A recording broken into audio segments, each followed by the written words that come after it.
C'est vraiment un nouveau monde qui s'est instauré rapidement, quoi. Les Français parlent aux Français.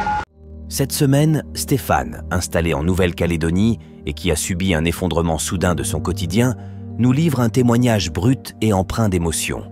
Retrouvez d'autres témoignages à venir au format podcast sur la chaîne secondaire intitulée « La radio, bref l'effondrement » dont le lien est en description. Vous êtes survivaliste ou prépeur et souhaitez témoigner vous aussi. Envoyez un email à brefleffondrement@gmail.com. Vous serez rapidement recontacté. La parole est à vous. Bonjour, bref l'effondrement et félicitations pour ta chaîne, pour le travail que tu fais. L'information, c'est important. Donc, je m'appelle Stéphane, ça fait 30 ans que je vis en Nouvelle-Calédonie. J'ai une bonne cinquantaine d'années et j'habite dans le sud de Nouméa, c'est dans le Mont-d'Or Sud précisément. J'ai investi ici aussi bien de façon émotionnelle, je me suis marié, j'ai eu des enfants, et puis professionnel aussi, j'ai monté une société. Aujourd'hui, j'assiste avec grande tristesse à cet affaissement de la société calédonienne. Alors aujourd'hui, la situation actuelle, au bout de 3 semaines et demie d'émeutes, est relativement plus calme sur le nord de Nouméa et certains quartiers nord de Nouméa parce que les forces de l'ordre ont repris un peu du terrain. Les barrages sont souvent remis par derrière. On estime qu'il y a à peu près 5000 voitures qui ont été brûlées, sans compter les camions, les engins de chantier et compagnie. Et c'est un peu le jeu du chat et de la souris dans certains quartiers, mais c'est un petit peu plus calme que ce que ça n'a été dans le nord de Nouméa. Et dans certaines agglomérations comme Dombéa, Païta. Au niveau du Mont-d'Or Sud, c'est encore bloqué. Il y a une tribu qui s'appelle la tribu de Saint-Louis qui bloque la seule route qui va dans le sud. Les gens qui veulent aller travailler à Nouméa sont obligés de passer par une navette maritime qui a été installée par la province sud. Donc c'est des heures de queue le matin pour aller prendre la navette. Alors après, au niveau de l'approvisionnement, les magasins ont été pris d'assaut à leur réouverture, ceux qui n'ont pas brûlé. Il y a une très grosse difficulté pour se fournir en aliments de première nécessité, c'est-à-dire le pain, il n'y en a plus, la farine, il n'y en a plus, le riz, les pâtes, tout ça, les rayons ont été complètement vidés. Lorsque les événements se sont déclenchés, en fait, ça s'est passé principalement dans la nuit du 12 au 13 mai, un dimanche soir. Tout le monde était chez soi. Personnellement, j'ai vu et entendu les attroupements de plusieurs personnes qui étaient dans une sorte de furie collective et qui se mettaient à brûler en fait un petit peu tout ce qu'elles avaient sous la main et tout ce qu'elles pouvaient attaquer. Il y a eu dans cette nuit-là énormément de pillages de magasins et énormément d'incendies. On estime à peu près à 300 sociétés qui ont fini en cendres carrément. Alors après cette nuit et puis les 2-3 premiers jours, il y a une sorte de moment de sidération. Tout le monde reste évidemment cloîtré chez soi et observe ce qui se passe autour en essayant de protéger sa famille. Tu restes chez toi, tu regardes et puis tu essaies de prendre des nouvelles avec les réseaux sociaux, avec les informations, la télé, tout ce que tu peux.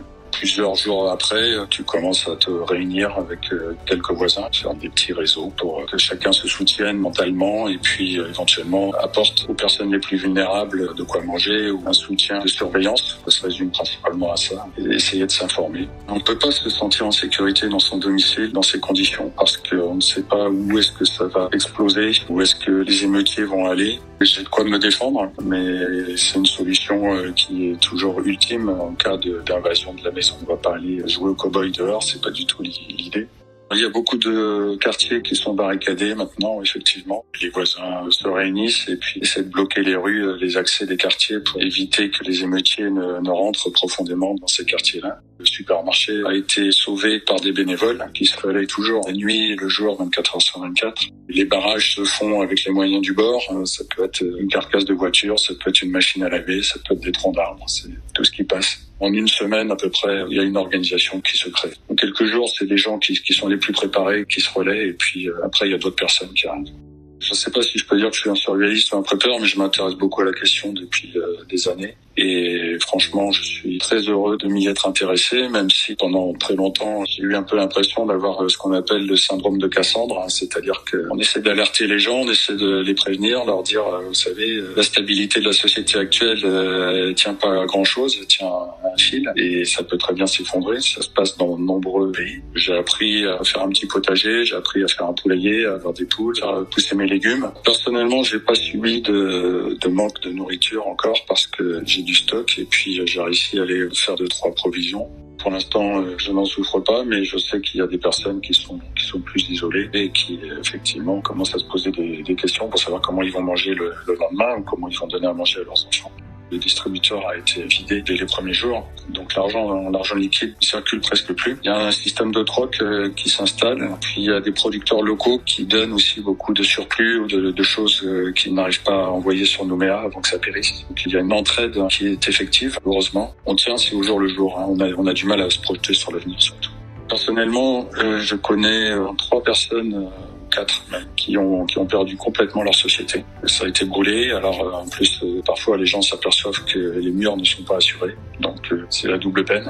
Forcément, ils doivent aussi licencier leurs employés. On parle de plus de 5000 personnes directes à l'heure actuelle, et sans compter les personnes qui vont être licenciées par la suite parce que telle société ou telle autre n'arrive plus à fournir, on n'a plus assez de clients. Il va y avoir encore une autre vague massive de licenciements.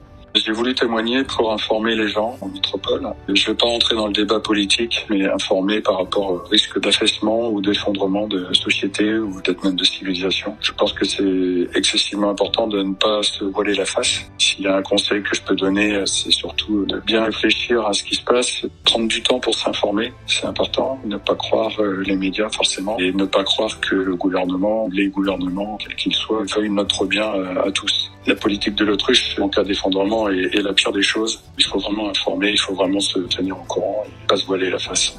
Donc voilà, j'ai voulu témoigner pour ça et puis pour que les gens se préparent. Donc une fois que tu es informé, tu te mets dans l'action. Je remercie mes années de préparation parce que ça aide énormément. Ça aide énormément au niveau du matériel, du physique, mais également aussi du mental, voire du spirituel. Il faut être bien blindé dans sa tête, savoir que ça existe, savoir que en quelques jours, vous ne pouvez plus traverser la rue quasiment parce que vous risquez de prendre des mauvais coups.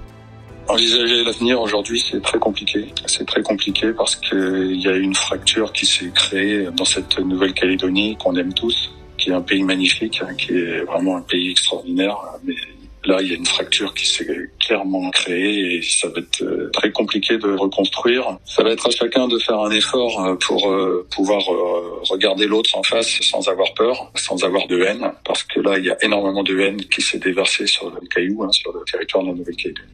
Je pense qu'au niveau matériel, ce qui va se passer, malheureusement aussi, j'ai une idée là-dessus, c'est que la France ou l'Europe ou je ne sais qui, les banquiers vont venir prêter de l'argent. On parle de 4 milliards d'euros de dégâts. Ça, ce sont des dégâts directs, mais il faut bien comprendre quand quelqu'un perd son travail, il arrête le loyer, il arrête l'alimentation, donc la consommation s'effondre. L'immobilier va s'effondrer aussi. Il y a des grosses puissances financières qui vont venir prêter de l'argent. Elles vont pas le donner. Il faut pas être naïf là-dessus non plus. Elles vont le prêter et puis ce que je pense, c'est que d'ici quelques temps, ils vont dire maintenant faut rembourser et puis que la Calédonie ne pourra pas rembourser. Je pense qu'à ce moment-là, ils vont faire un peu comme en Grèce ou comme ils font en Ukraine actuellement, c'est-à-dire qu'ils vont dire cette usine-là, elle est à nous, ces mines-là sont à nous, cet îlot, il est à nous. C'est un énorme hold-up, je pense, qui est en train de se passer actuellement sur la Calédonie. Malheureusement, les émeutiers qui veulent qu'on bloque le dégel du corps électoral, qui, je le rappelle, était déjà inscrit dans l'accord de Nouméa il y a 25 ans. C'était clairement inscrit dans l'accord de Nouméa que le corps électoral serait bloqué pour 10 ans. Donc c'est un corps électoral glissant qui était prévu dès le départ. Et c'est Jacques Chirac qui a modifié ça avec un compromis qu'il a fait avec le FLNKS, donc sans l'accord des loyalistes. Donc on se retrouve piégé par plusieurs erreurs politiques. De toute façon, quel que soit le bord, il y a eu des erreurs politiques. Mais je pense que malheureusement, il y a des puissances qui tirent les ficelles et qui vont faire en sorte qu'elles vont récupérer beaucoup de choses ici. C'est les 3e réserve de nickel du monde et la zone maritime fait 3 fois la taille de la France. C'est 1,7 million de kilomètres carrés, c'est gigantesque. Et donc ça utilise beaucoup d'appétit. Ce sont des bagarres internationales qui se finissent en bagarres locales ici et le peuple est sacrifié comme souvent. Et les enfants, je voudrais dire un mot sur les enfants parce que les enfants sont manipulés. Sur les barrages, on voit beaucoup de jeunes, voire de très jeunes, beaucoup de mineurs qui sont cagoulés, qui ont des machettes dans la main et qui sont très fortement alcoolisés. Beaucoup de magasins d'alcool ont été pillés et je n'ai pas de preuves sur ce que je vais annoncer, mais il y a beaucoup de rumeurs et beaucoup de témoignages dans ce sens-là. Qui disent qu'il y a des petites pilules qui sont distribuées aussi aux jeunes. Je ne sais pas ce que c'est comme drogue, mais a priori, ça les excite, voire ça les rend un peu fous, quoi. Je voudrais dire un mot sur cette jeunesse. Cette jeunesse, si elle peut m'entendre, si elle peut m'écouter, méfiez-vous des manipulations, méfiez-vous des lendemains qui vont déchanter, parce que c'est vous qui serez sacrifiés les premiers aussi. Je voudrais que les gens qui nous écoutent prennent bien conscience, ceux qui ne sont pas conscients pour l'instant de ça, que l'effondrement peut arriver très très rapidement. En fait, malgré ma préparation, malgré mes connaissances, j'ai quand même été très très surpris par la vitesse à laquelle ça arrive. Par la vitesse à laquelle 10 000 personnes, 10 000 émeutiers peuvent bloquer complètement une île qui possède 250 ou 260 000 habitants. C'est une minorité qui peut bloquer toute une société très rapidement, en 2-3 jours. Et c'est ça qui est vraiment surprenant. Il y a beaucoup de gens qui sont coincés chez eux et qui rentrent jour après jour en dépression parce qu'ils n'ont pas de quoi s'occuper ou parce que leur quotidien est complètement chamboulé, ils peuvent pas sortir, ils peuvent pas aller faire leurs activités. Donc prévoir des livres, prévoir de quoi faire de la création. La création est très porteuse de bien-être, que ce soit de la lecture, de l'écriture, de la peinture, son potager, son jardin. Si on a des enfants, eh bien, il faut avoir les nerfs solides aussi, parce qu'il faut non seulement être solide pour soi, mais évidemment solide pour ses enfants. Le fil sur lequel on marche avec difficulté, c'est-à-dire savoir entre ce qu'on peut dire, ce qu'on ne peut pas dire aux enfants. Pas trop les inquiéter, mais quand même ne pas leur mentir complètement, les tenir informés. Et évidemment, avoir des bonnes relations, les meilleures possibles avec ses voisins. Commencer dès que possible à prendre les numéros de téléphone des voisins et puis monter des petits groupes, voir qui est dans cette mouvance-là de prepper, prepping. Et avant que le dégât n'arrive, commencer à se préparer. Pour conclure, je vais essayer de donner un message d'espoir. L'être humain est quelqu'un qui a rebondi dans toute l'histoire de son humanité, malgré les guerres, les maladies, etc.